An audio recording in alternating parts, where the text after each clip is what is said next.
Finally Savarkar movie theatre पर आ चुकी है। इस मूवी में ज़्यादा पैसा तो नहीं कमाया है, लेकिन जो रणदीप हुड्डा ने ट्रांसफॉर्मेशन किया है अपनी बॉडी में, जो उन्होंने एक्टिंग की है, उससे उन्होंने काफ़ी तारीफ़ कमाई है, काफ़ी तारीफ़ बटोरी है।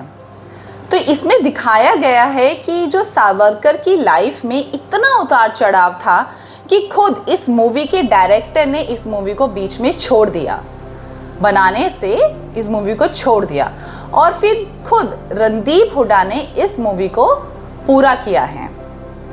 जो डायरेक्टर थे वो बीच में ही मेकिंग इस मूवी की छोड़ चुके थे। तो रणदीप हुड्डा ने खुद इस मूवी को आगे तक लेके गए, जो आप थिएटर पर देख रहे हैं। ये 1857 जब आज़ादी की पहली लड़ाई शुरू हुई है और 1947 जब देश आज़ाद हुआ था, उसी टाइम के बीच की है। सावरकर के बारे में हमें ज़्यादा पढ़ाया लिखाया नहीं गया है बुक में, आपने नहीं पढ़ा होगा ज़्यादा। हमने ज़्यादा पढ़ा है गांधी या फिर नेहरू के बारे में। लेकिन आज हम इस वीडियो और इस मूवी के थ्रू हम थोड़ा बहुत सावरकर के बारे में जानेंगे। तो सावरकर एक ऐसी पर्सनालिटी थे जिससे अंग्रेज क्या, खुद नेहरू भी, जवाहरलाल नेहरू भी डरा करते थे।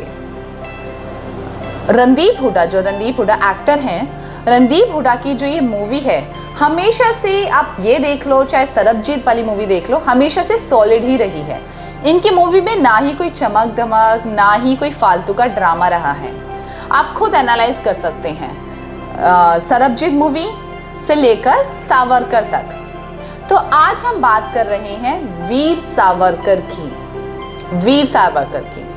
जो विनायक दामोदर सावरकर हैं। इनका जन्म 28 मई 1883 को हुआ था और इनकी मृत्यु 26 फरवरी 1966 में हुई थी। वो भारत के क्रांतिकारी, स्वतंत्रता सेनानी, समाज सुधारक, इतिहासकारक और विचारक राजनेता थे।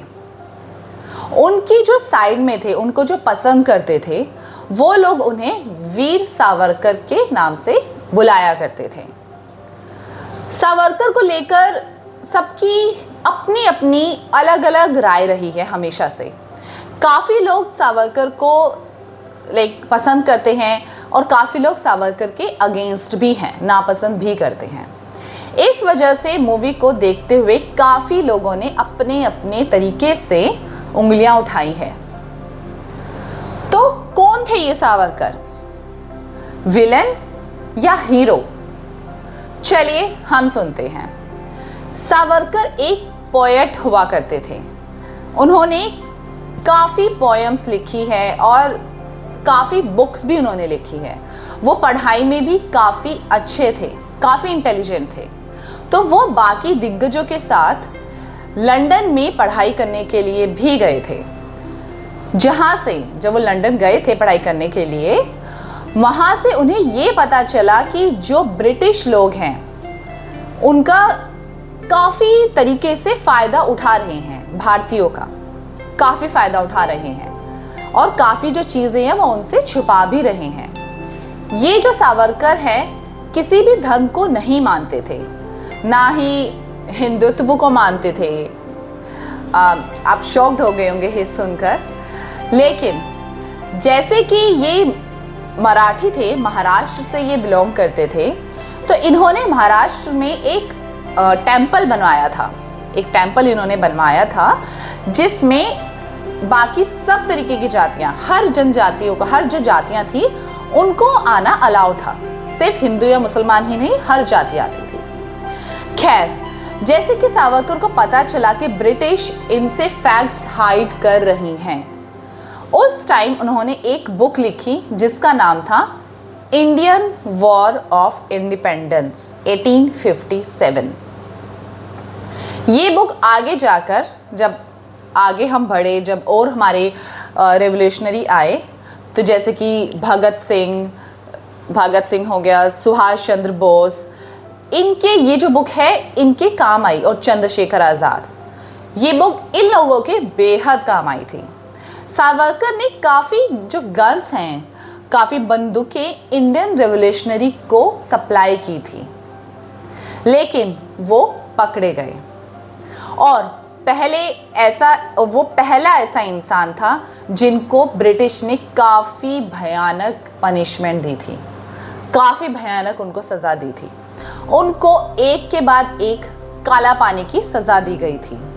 और काला पानी के बारे में तो हमने पढ़ा ही है, हम जानते ही हैं कि काला पानी की सज़ा कैसी होती है।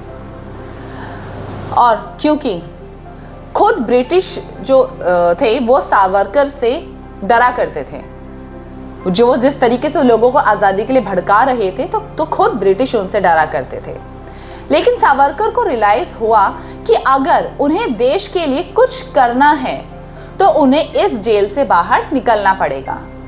तब उन्होंने ब्रिटिश को पिटीशन लिखा था, एक माफीनामा ब्रिटिश को उन्होंने लिखा था, सिर्फ अपने लिए ही नहीं, बाकी उन सब के लिए जो जेल में उस वक्त उनके साथ कैदी थे, और देश की आज़ादी के लिए, देश को आज़ादी दिलाने के लिए, जिसकी वजह से वो बाहर आए और उन्होंने भारत के लिए आवाज़ भी उठाई।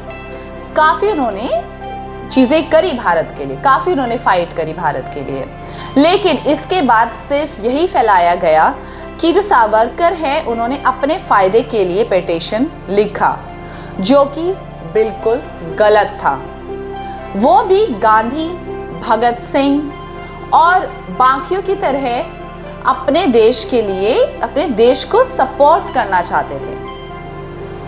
तो आप मुझे कमेंट करके बताइए, जो वीर सावरकर कितने गलत थे और कितने सही थे? क्या वो विलन थे या फिर वो हीरो थे? ऐसी काफ़ी सारी चीज़ें हैं जो और भी सावरकर जी के बारे में बोली गई थी, जैसे कि उन्होंने गांधी के अगेंस्ट वो गए, उन्होंने गांधी को मरवाया या उन्होंने गांधी को मारा, ऐसी भी काफ़ी बातें उठी थी जो कि हमने इस मूवी में भी देखी हैं। तो हमने ये तो सुना है कि हीरो विलन के अगेंस्ट होता है या विलन हीरो के अगेंस्ट होता है। हीरो हीरो के अगेंस्ट कैसे हो सकता है? इसकी गहराइयों में तो हमें जाके तहकीकात करनी चाहिए ना, किसी पे इल्ज़ाम लगाने से पहले। कांग्रेस ने इस चीज़ का इल्ज़ाम काफ़ी ज़्यादा लगाया था सावरकर पर, वीर सावरकर पर, कि वो डरपोक है। उन्होंने पिटीशन लिखा ब्रिटिश को, उन्होंने ब्रिटिश के सामने वो झुके, उन्होंने ब्रिटिश से माफ़ी मांगी। लेकिन उनका जो सोच था, वो जो चाहते थे वो बिल्कुल अलग था।